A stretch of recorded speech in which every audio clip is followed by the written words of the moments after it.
तो यह लड़की अपनी सबसे अच्छी दोस्त की हत्या करने वाली है और एक सेल्फी के कारण पकड़ी जाएगी। अब यह लड़की, जिसका नाम शायन है, 21 साल की है। वह कनाडा के सास्काटून में रहती है और उसकी एक दोस्त है ब्रिटनी, और ब्रिटनी 18 साल की है। वे स्कूल में मिली, साथ में समय बिताती हैं, पार्टी करती हैं और बहुत जल्दी वे सबसे अच्छी दोस्त बन जाती हैं। अब ब्रिटनी वह एक काफी अच्छी लड़की है। वह हाई स्कूल में है लेकिन वह मेहनत करती है। वह 2 नौकरियां करती है, उसके बड़े सपने हैं। वह कॉलेज जाना चाहती है और एक दिन हॉस्पिटैलिटी बिजनेस में काम करना चाहती है। वहीं शायन दूसरी तरफ वो थोड़ी खराब है। उसके पास पहले से ही दुकानदारी, चोरी जैसी चीजों के लिए 50 अधिक आपराधिक मामले हैं और वह कथित तौर पर कुछ कठिन ड्रग्स की भी बड़ी प्रशंसक है जिन्हें लोग करना पसंद करते हैं। और ब्रिटनी के जीवन में ज्यादातर लोग सोचते हैं कि शायन बुरी खबर है।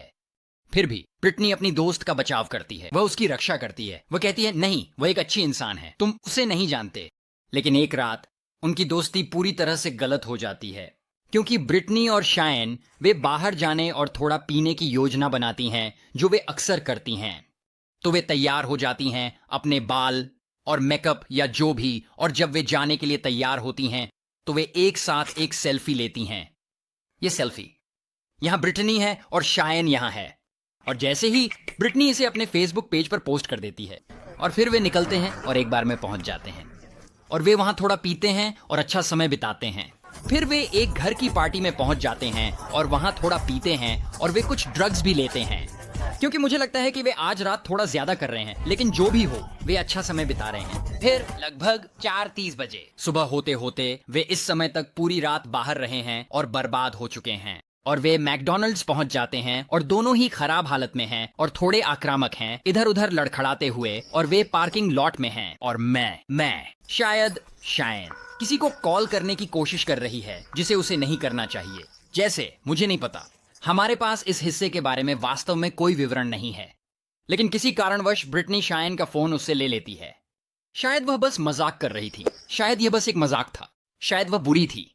फिर से हमें विवरण नहीं पता, लेकिन हम ये जानते हैं वह उसका फोन उससे छीन लेती है और शायन को यह बिल्कुल पसंद नहीं है और वह गुस्से में है। वह मेरा फोन मुझसे कैसे ले लेगी? तो वे इसमें उलझने लगते हैं और बहस हो रही है, और यह बहस गर्म हो जाती है।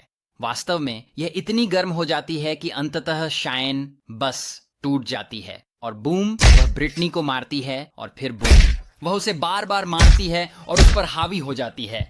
और फिर कथित तौर पर जब ब्रिटनी नीचे है, शायन उस काले छोटीदार बेल्ट को उतारती है जो उसने पहनी हुई है और उसे ब्रिटनी की गर्दन के चारों ओर लपेट देती है, और वह उसे गला घोंटने लगती है और गला घोंटती है, और चाहे ब्रिटनी कितनी भी मेहनत करे, शायन उस बेल्ट को छोड़ने को तैयार नहीं है। और जब वह आखिरकार रुकती है, ब्रिटनी अब और नहीं हिल रही है और वह नहीं जागेगी, और शायन वह घबरा जाती है क्योंकि जैसे उसकी दोस्त शायद मर चुकी है।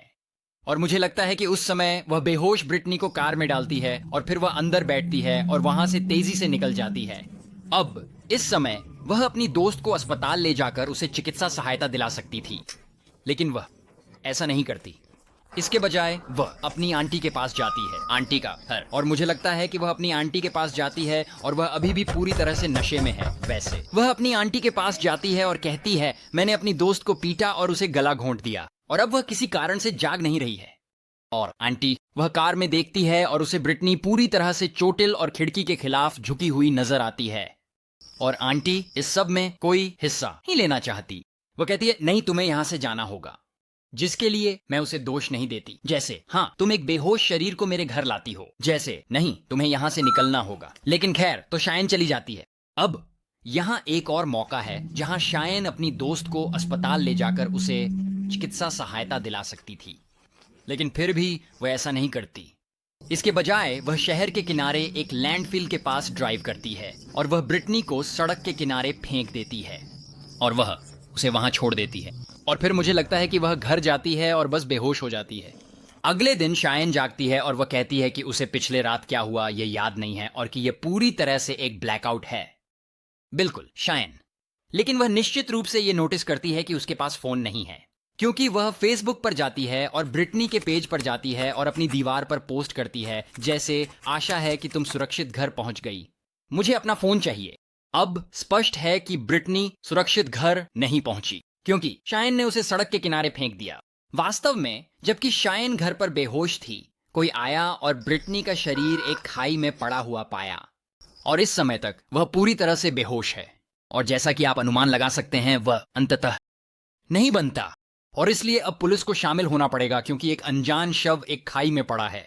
और बूम, वे तुरंत जांच शुरू कर देते हैं और वे उस अपराध स्थल को देख रहे हैं जहां ब्रिटनी का शव मिला था। और उन्हें ज्यादा कुछ नहीं मिलता, लेकिन वे उस काले छोटीदार बेल्ट पाते हैं जिससे उसे गला घोंटा गया था। और एक बार जब शव की पहचान ब्रिटनी के रूप में हो जाती है तो वे उसकी सोशल मीडिया पर नजर डालना शुरू करते हैं और उन्होंने देखा कि उसने फेसबुक पर आखिरी चीज जो पोस्ट की थी वह सेल्फी की थी जो उसने शायन के साथ ली थी जिस रात वह अनअलाइव हुई। तो अब ऐसे शायन एक संदिग्ध व्यक्ति है और इसलिए पुलिस जाती है और वे उससे पूछताछ करते हैं, जो कि जाहिर तौर पर करना आसान है क्योंकि वह पहले से ही एक पूरी तरह से अलग अपराध के लिए हिरासत में थी जो उसने की थी। मैंने तुमसे कहा था कि वह एक बेकार इंसान थी, लेकिन पुलिस शायन से पूछताछ करती है और शायन तय करती है कि वह उनसे झूठ बोलेगी और वह उन्हें बताती है कि हाँ, वह उस रात बाहर गई थी और वह इस हाउस पार्टी में गई और उसके बाद वह और ब्रिटनी एक जगह गई जिसे कॉलोनियल पब और ग्रिल कहा जाता है। और वह कहती है कि वहां उनकी एक लड़के से मुलाकात हुई और फिर वह लड़का और ब्रिटनी उसे उसके चाचा के घर छोड़ गए।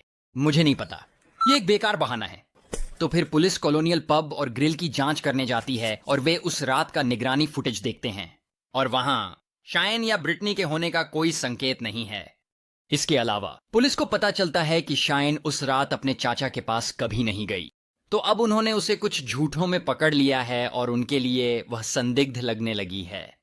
इस बीच इस पूरे समय शायन ब्रिटनी की फेसबुक दीवार पर चीजें पोस्ट कर रही हैं। मुझे लगता है कि वह खुद को बेगुनाह दिखाने की कोशिश कर रही है। वह ऐसी चीजें पोस्ट कर रही है जैसे मुझे तुम्हारी याद आ रही है, तुम मेरी सपनों में कल रात थे, या ये वाला मुझे तुम्हारी बहुत याद आ रही है, काश स्वर्ग में मिलने का समय होता ताकि मैं तुम्हें देखने आ सकूं।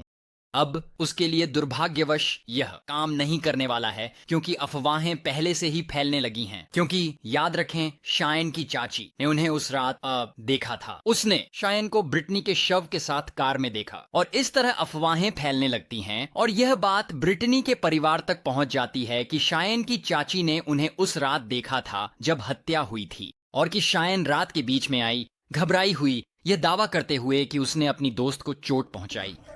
तो जाहिर है ब्रिटनी का परिवार यह सब पुलिस को रिपोर्ट करता है।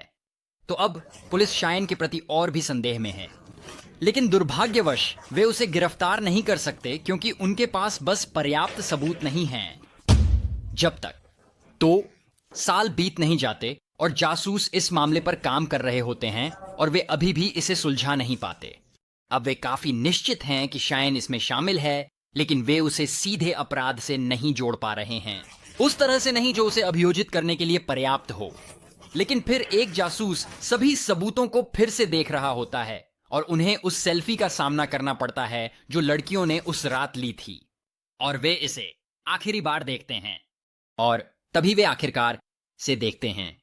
धमाका, ये फोटो में ठीक वही है। शायन ने एक काली छोटीदार बेल्ट पहनी हुई है, वही बेल्ट जो उन्हें अपराध स्थल पर मिली थी। तो वह हत्या के हथियार को हत्या से कुछ घंटे पहले पहन रही थी और इसलिए पुलिस शायन को गिरफ्तार कर लेती है। और मेरे पास उसकी मगशॉट नहीं है, लेकिन असल जिंदगी में वह कैसी दिखती है यह है और उन पर दूसरे डिग्री हत्या का आरोप लगाया जाता है। लेकिन वह एक दोषी स्वीकार करती है और वह हत्या के आरोप को कम करके हत्या के प्रयास में बदल देती है और उसे केवल 7 साल की सजा मिलती है। तो आज कार्टून को सलाम।